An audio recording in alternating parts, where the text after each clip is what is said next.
Pour cette première de la saison au stade Marcel de Flandre et son 22e guichet fermé d'affilée en top 14, ce choc entre les deux équipes les plus régulières de la saison passée s'annonçait croustillant. Il va l'être. Et avec un sentiment de revanche par rapport à leur dernière défaite à Paris lors de la dernière journée, les joueurs de Collazo et Garbajosa ne vont pas mettre beaucoup de temps avant de se mettre dans le sens de la marche. Depuis leurs 22 mètres, ils n'hésitent pas à envoyer du jeu dans les pas des puissants Antonio ou Aguillon. Les Maritimes privilégient le rythme et la recherche des intervalles, le tout avec quelques contacts épais. Plutôt que de privilégier une sortie de camp au pied classique, la charnière Balès-Lambe va ensuite rapidement chercher les extérieurs où le trio Botia-Jordan-Lacroix a préparé son coup, admiré.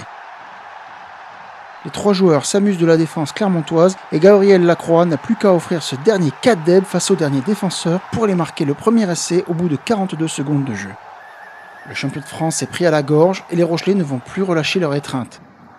Moins de 20 minutes plus tard, c'est l'arrière Jérémy Saint-Zel qui met le feu aux poudres toujours depuis ses 22 mètres. Dans un tout autre style, au ras de regroupement, John Ecovo renverse tout sur son passage. Le demi de mêlée Balès vient ensuite au relais et n'a plus qu'à servir le jeune international Gabriel Lacroix qui marque déjà un doublé d'essai et la SMCA au fer rouge. Si Lopez avait passé 2 pénalités, le score est de 15-6 et ce n'est pas fini. Les avants aussi vont briller à la suite de cette pénale touche. La tour de contrôle Victor Vito est trouvée et le Moll se met patiemment en branle. C'est d'abord le talonneur qui est en possession de la munition à l'arrière de l'édifice. Puis la puissance et l'art du croupé pénétrant des stadistes sont imparables. Le néo-zélandais Vito se saisit de la balle et plonge derrière la ligne. À 22-6, les noirs et jaunes ne se relâchent pas et impressionnent. Avants et trois quarts jouent parfaitement ensemble entre combat dans l'axe et recherche des extérieurs. Botia et Jordan s'amusent sur leur flanc gauche avec passe par-dessus aux remises intérieures. Mais l'ailier Grosso va commettre un en-avant grossier proche de la zone de marque. L'arbitre M. Romain Poit va alors refuser cet essai, mais donner un carton jaune à l'Auvergnat et accorder un essai de pénalité. L'addition ne cesse de grimper. Insatiable, La Rochelle joue aussi debout et après contact. Eaton ou Jordan y vont de leur représentation quand Mouri Valou sert finalement Forbes qui vient déjà marquer le 5e essai au pied des poteaux. La SMCA est sans solution et le demi de mêlée Balès va aussi y aller de son essai en coquin près de la ligne. C'est donc sur un humiliant 43-6 que les débats sont mis en pause lors de la mi-temps. Mais le deuxième acte va rappeler un scénario connu. Ryan Lambe tape le coup d'envoi et les Charentais mettent déjà la pression.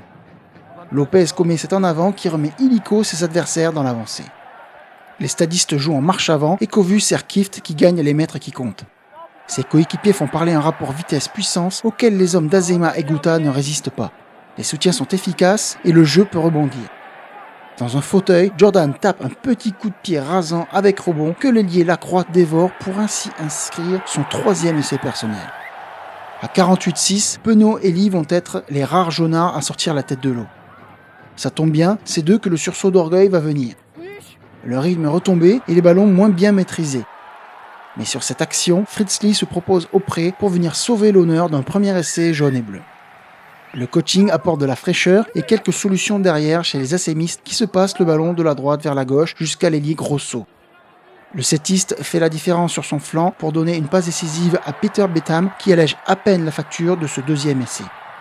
La Rochelle va passer une dernière pénalité qui entérinera ce 51-20 final avec bonus offensif en poche. Le stade de Flandre est en transe, Patrice Collazo semble heureux avec son compère Xavier Garbajosa quand le champion de France a reçu une véritable correction avec 7 essais à la clé.